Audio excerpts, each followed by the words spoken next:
Hey guys, I'm Gloria, and today I'm going to tell you how I personally sell my things online on platforms like eBay, Depop, Poshmark. So I've been selling online since the end of 2020. So I'm going to show you how I've been doing things for the last 2 years or so, from getting the product that you want to sell all the way to shipping it. I sell things like clothing, books, jewelry, some technology, but I mainly focus on clothes. So that's what this video is mainly going to be about. So the things that you need. Of course, you need the item you're gonna sell. And how do you get that? I just go through my own closet. That's how I started. I just wanted to clear up my closet because I was moving and it was just way too much. So clearing out your closet is a great way to start. And if you happen to have siblings, you can ask them for their clothes, family members, friends. Literally, that's where I get all of my product. I'm not a huge proponent for going to thrift shops and reselling for a higher price. That's something called greenwashing, and I believe that really contributes to the jacked up prices we see at thrift shops nowadays. That really defeats the entire purpose of thrift stores. So just go to your own closet, go to your friends' closets, your siblings, your parents' closet. I promise you there is more than enough clothes. And of course, you have to assess the condition of the clothes. If there's a major hole in it, or if it's really discolored, or you're kind of unsure about selling it, there's so many places it can go before the trash can. Try donating it. You can look up if your community has a Buy Nothing group on Facebook. Most neighborhoods have a Buy Nothing group where people gift items, and it's amazing, and it reduces waste and it gets clutter out of your house. So yeah, just try to give it away if you don't feel like it's good enough to sell. Instead of giving it away, you can also repurpose a piece of fabric to be rags or whatever. So just try not to put it in the trash can. Okay, other things you need to begin selling: a scale to weigh your clothes. I encourage a tape measure so that you can measure your clothes. You of course need a camera. A phone camera will do fine. And if you want cheaper shipping, I recommend you having a printer to print shipping labels. But if you don't have one, it's fine. And maybe scissors and packing tape, as well as some packing materials, which I'll get into. Step 1 was getting your item. Step 2 is taking a good picture of your item, because no one's gonna want to press on a listing that's ugly, dim lighting, blurry. Of course, we don't want that. So here's how you take good photos. If it's an article of clothing and it's super wrinkled, steam it or iron it.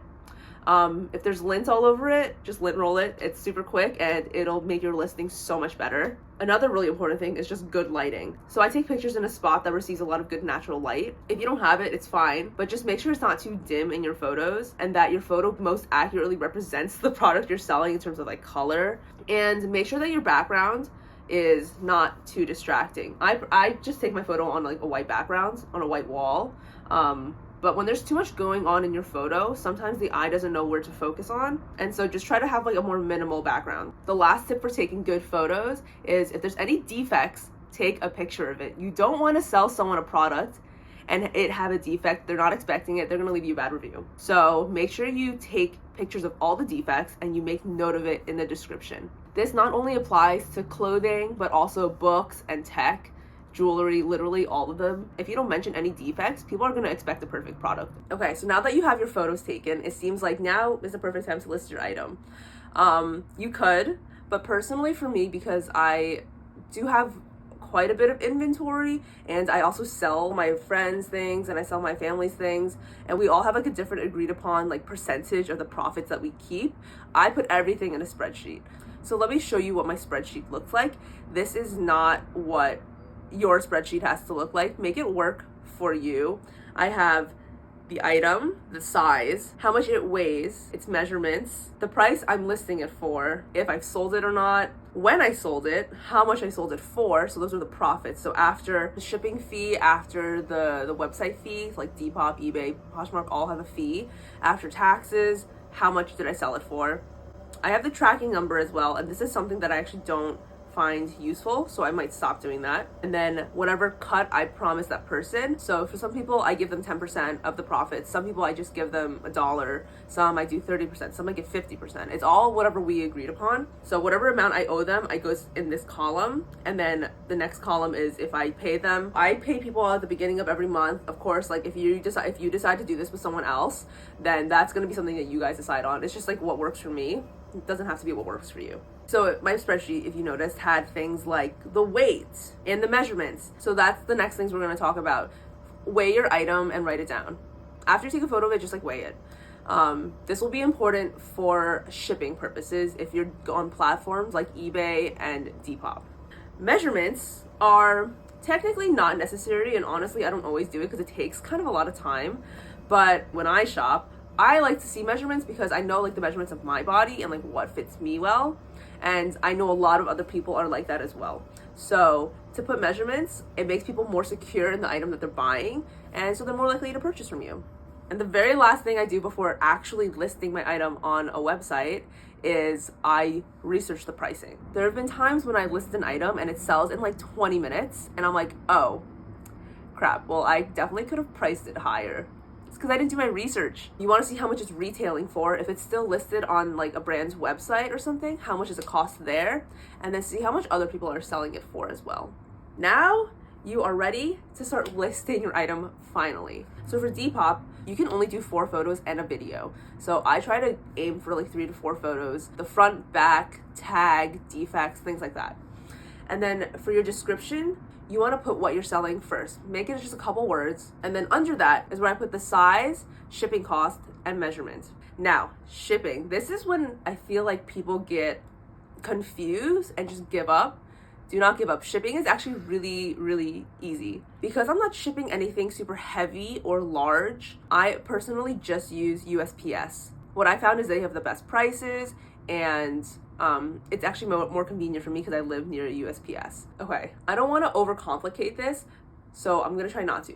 If your item is under 1 pound, 16 ounces, it is eligible for first class package service. And that is the cheapest you'll find, except for if you're selling things like books, CDs, music, anything media related goes under something called media mail. And that is the absolute cheapest you can ship anything. But if you're watching this video, you're probably selling like clothes and stuff. And so you're probably not going to be using media mail. You'll be using first class. Now that's only something's under 1 pound. Most like thick jeans, jackets, sweaters are going to be over 1 pound. And that's when you get into the realm of all these different shipping services that will get to your customer in as little as like 1 to 2 days, and then all the way up to like 9 days. If the item that you are shipping is more than 1 pound, here are the 3 things that I use. I either use priority mail flat rate, or parcel select ground. I find that parcel select ground is usually the cheapest option for when my item is over 1 pound. And the way I get these shipping labels is through something called ShipStation. If you have a PayPal account, you automatically are qualified for ShipStation at no extra cost. They should sponsor me for this. I feel like I'm revealing secrets right now, okay? Seriously, I have found nowhere that talks about this. I just have to dig myself. You will literally just input your address or wherever you're shipping the item out from, the buyer's address, and then how much the item weighs and like the dimensions. But I find that unless you're like shipping a huge item, dimensions don't really matter that much. You'll see a drop-down menu of like literally all the shipping options, not just USPS, but also UPS and FedEx. So that's for Depop. It's really, I feel like I made it sound kind of complicated. If you have any questions, just leave a comment down below and I'll answer your question as best as I can. It's really not that complicated because ShipStation will do all the work for you. One piece of advice is just be honest about your shipping costs, because if USPS finds out that you're shipping something medium mail and it's not medium, you'll be charged more. If you're shipping something that's over 1 pound in first class, then you'll be charged more. So just be careful. Also, one warning, if you're shipping any piece of like technology or anything with a lithium ion battery, you have to ship it with USPS parcel select ground or UPS ground. It can't go in the air. It's like illegal. So do not lie about that, okay? For the safety of others, do not lie about that. And a note about parcel select ground. This is not something that you can walk into a USPS and ask for. You have to do this online. That's why I'm recommending you ShipStation. But if you want a cheap alternative that you can just walk into a USPS and ask for, you can ask them for retail ground. Retail ground is a little bit more expensive than Parcel Select ground, but by purchasing that one, you won't need a printer. So you can just walk into a USPS, tell them the address, and ask them for retail ground, and that way you won't need to print out any shipping label. The last shipping option I'm going to tell you about is priority mail flat rate shipping. This is expensive, but sometimes it's actually kind of worth it. The only priority mail that is worth it, and I feel like a lot of people will agree on this, is the padded flat rate envelope. Not the non-padded envelope, the padded flat rate envelope. If you have an item that is small but heavy, this one is so worth it. The padded flat rate envelope, you can look up more videos on this. There's people who go into like much more explanations about like why it's great, but basically it stretches, and so it can fit a lot more than you think. And here's the great part, it's free. If you go into any USPS, they usually have some out and you can take some, or you can just order them online and they're free, delivered to your doorstep. So I would definitely always have some on hand. Also, they act as bubble wrap. I don't know if that's allowed. Sometimes when I'm out of bubble wrap and I really need to protect something, I'll use the USPS bubble mailer. Okay, that's basically all you need to know about like how to actually ship something. Let's talk about packaging. So my family, we just like collect our packaging materials, things like from Amazon or whatever online store we've ordered from, we would just keep it. And that came in handy when I started doing this online selling. So that's my tip to you, is that if you're planning on starting to sell online, just start like collecting materials, ask around. It's like not a big deal. I'm sure people are going to be willing to help you with that. And if you're shipping books, either like double wrap it, or you can wrap it in bubble wrap and then put it in whatever like bag or box you're using. If you are reusing packaging, just make sure that you take the old shipping label off.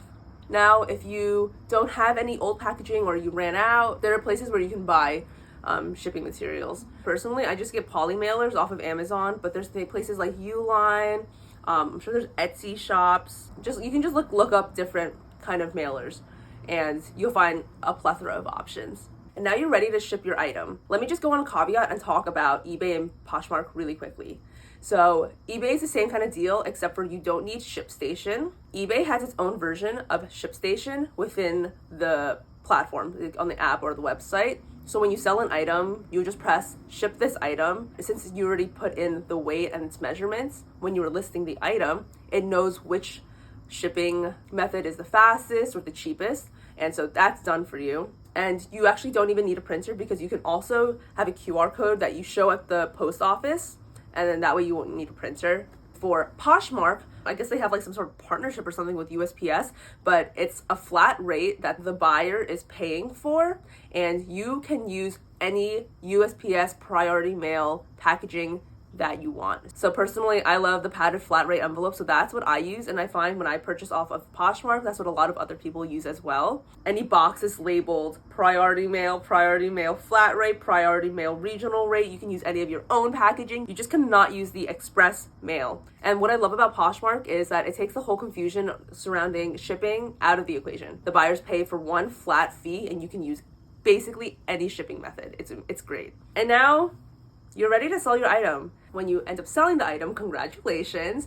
Now you have to ship it. We can either use ShipStation if you're on Depop. eBay has its own platform. Poshmark, you don't even have to worry about it. You just print out whatever they gave you, tape it on to whatever packaging you want to use, whether it's new, reused, whatever, and bring it to the post office. You can also choose to do pickup. I personally live in the city, and doing pickup is kind of difficult. And I remember when I was living in North Carolina, pickup was not always reliable, but you can try it for yourself. All the shipping companies offer some sort of pickup service. I don't think it's always free, but you can try it if it's too out of your way to go to a post office. And that's how you sell something online. It's actually not difficult at all. And if you have any questions, just leave them down in the comments below and I'll try my best to answer it. And that's it. So thank you for watching my video, and I hope you guys get started on selling something.